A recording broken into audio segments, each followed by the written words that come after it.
Huwag kang bibitaw. Alam kong pagod ka na sa araw-araw. Alam kong malayo ang iyong natatanaw. Dahil sa pagod na iyong nararamdaman, na kung minsan ay hindi mo na maintindihan. Gulong-gulo na ang iyong isipan.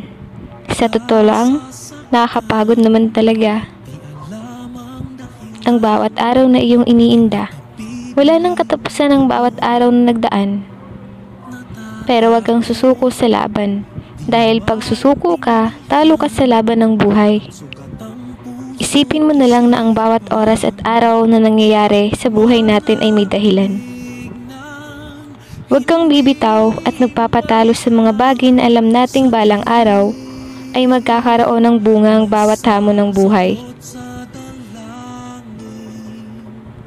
Sa tuwing may liwanag ang bawat oras na nakikita mo, lahat ng ito ay mayroong pag-asa na nakalaan sa ating buhay. Lumapit ka lang kay Lord sa tuwing nahihirapan ka na, sa tuwing gulong-gulo ka na. Siya lang ang tanging sandata sa bawat hamon sa ating buhay, at wala nang iba kundi siya lang talaga. Iiwan man tayo ng lahat, siya ang patunay na hindi nang iiwan. Kaya lumaban ka lang sa laban ng buhay, hanggang sa makarating ka sa tagumpay.